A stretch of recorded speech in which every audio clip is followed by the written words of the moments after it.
3 kali gagal, 1 kali berbukti. Nah itu yang kemudian membuat saya tertekan.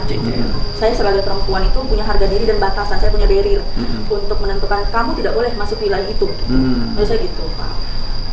Jadi Pak Yainya canda, kemudian dalam pandangan Mbak kan gitu loh, candanya itu terlalu terbuka, menyentuh wilayah-wilayah privacy. Jadi begini Pak, saya menganggap bercanda itu 1 kali aja. Lebih dari 1 kali saya anggap itu serius. Karena boleh saya menjelaskan mungkin? Boleh. Karena kebanyakan kasus di Indonesia ini ketika dilecehkan itu diam aja, tapi tidak dengan saya. Mungkin boleh dijelaskan Pak? Boleh ya. Pertama Pak, kasus yang pertama, mohon maaf banget bahasanya, mungkin bisa disensor. Ya nanti kalau yang bahaya kecil. Ya. Mbak Sahara, istri saya p***nya besar, tapi lebih besar Mbak Sahara. Saya jadi pengen, saya sangat tertarik dengan hal itu. Nah itu bahasa yang bagi saya melecehkan Pak, nggak tahu ya bagi orang lain ya. Yang kedua, Mbak Sahara, ketika saya mencium aroma Mbak Sahara harum sekali. Tolong belikan parfum yang sama harumnya seperti Mbak Sahara. Karena saya ketika mencium harumnya Mbak Sahara saya jadi saya pengen banget Pak. Ini Roshidah Haji gitu, sedang haji. Ini kan momentum yang tepat. Intinya ada bahasa seperti waktu itu dia haji. Pak Yai istrinya ada? Lagi haji. Oh lagi haji. Dia lagi sendiri di rumah? Dia lagi sendiri. Kemudian yang ketiga Pak, waktu itu saya keluar, saya nyupir sendiri, bawa mobil sendiri. Kebetulan saya kan habis keramas jadi nggak pakai jilbab, pakai tapi cuma diginiin Pak. Nggak, saya menganggap itu nggak pakai sih Pak. Kemudian saya sapa, klakson, good morning Yai, saya bilang gitu. Akhirnya beliau menuju ke bangku supir, ke jendela supir, sisi kanan. Kemudian beliau tanya, loh Mbak, habis keramas? Habis mandi? Bisa. Junub? Iya, junub. Loh, kalau begitu habis rubuh. Kalau belum, oh Pak Sofwan nggak ada ya? Kalau belum berhubung sama saya. Bahasanya seperti itu. Nah yang terakhir ini yang bikin saya kaget banget ya Pak. Waktu itu ada tamu dari Madura Pak, 6 orang, spesifik sekali 6 orang. Kita duduk di gazebo semuanya, termasuk saya. Dan beliau tiba-tiba datang dari rumahnya menunjukkan video beliau aktivitas beliau bersama istrinya. Ada videonya? Ada, saya punya bukti. Oh jangan, nggak boleh kalau itu. Oke, saya punya bukti.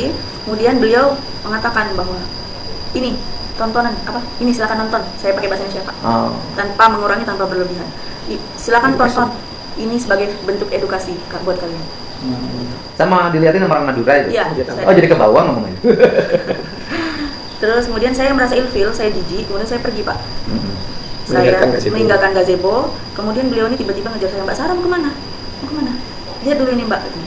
Ya, saya enak loh Mbak, sampai nggak seperti ini. Saya speechless di situ Pak. Akhirnya saya punya rasa sabar Pak. Saya tahu bahwa kesabaran itu tidak ada batasnya. Tetapi saya sendiri sebagai manusia yang membatasi rasa sabar itu.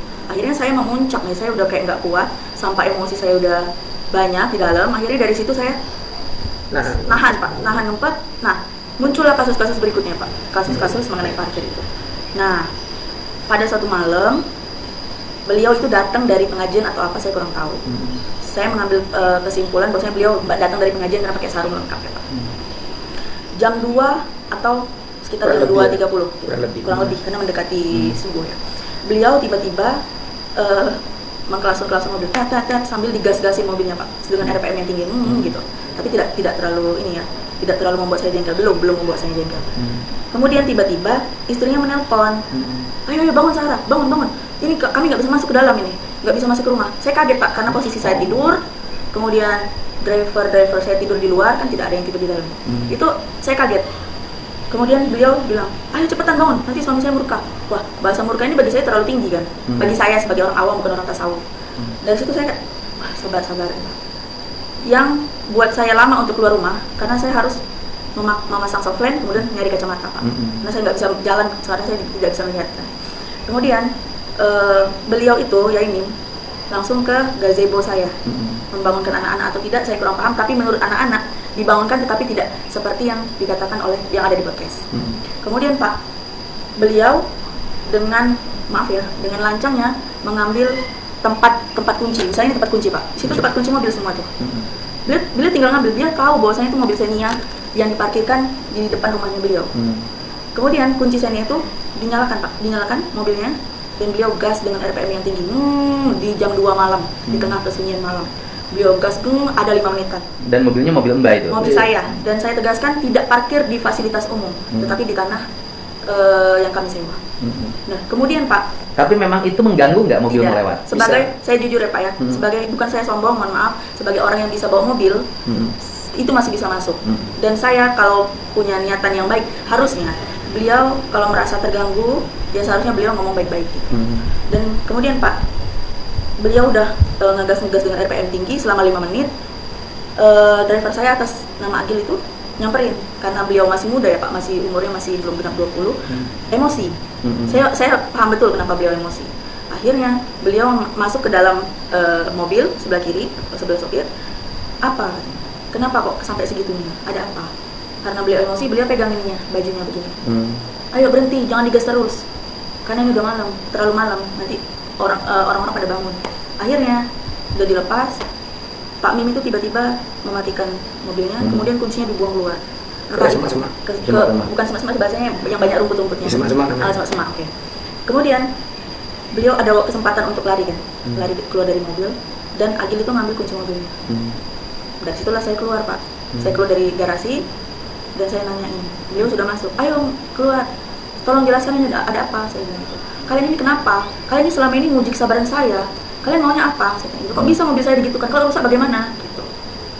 Seperti itu Pak. Jadi dimulainya dari situ. Dari situ. Dari situlah terus berlanjut. Nah, berlanjut. Itu dari situ saya masih nahan. Karena beliau itu kan tipikal orang yang suka laporan ke sosmed.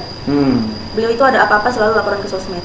Termasuk pas kejadian itu ya kami disinggung-singgung Pak, katanya hati-hati, mobil-mobil kami adalah mobil colongan, mobil-mobil yang ilegal gitu. Padahal ya Allah, tempat judi, tempat, dan garasi kami menjadi tempat judi, bandar narkoba, judi online, judi online, narkoba, terus minum-minuman keras dan sebagainya. Malah kami dituduhkan seperti itu gitu, sama beliau di story Facebooknya, di status Facebooknya. Hingga ini orang nih kok kayaknya nggak bisa diajak baik ya. Udah dimediasi juga, dan juga saya udah bilang beberapa kali kepada beliau, sudah jangan dilanjut lagi. Kalau memang mau dilanjut, nanti kamu akan melihat dampaknya lebih besar, saya bilang gitu. Karena saya jujur sebagai generasi milenial, saya tahu potensi itu viral seperti apa. Saya sudah baca algoritmanya sebelumnya Pak, bahwa kasus ini akan viral gitu ketika saya upload. Banget. Iya, saya tahu gitu. Banget. Nah, setelah itu konflik apa lagi yang terjadi? Beliau mulai mengerusaki mobil-mobil kami. Ngerusakinnya? Di CCTV itu terlihat ada penggembosan mobil kan. Ban mobil ya, sorry. Ya, dari situ ya Allah, Kiai, kok bisa kamu menggemboskan mobil saya? Saya tanya begitu. Kenapa? Salah saya apa? Loh, itu bukan saya katanya. Itu jelmaan jin yang menyerupai saya. Jadi dua kali saya bertanya seperti itu. Hari-hari ini dan juga besok.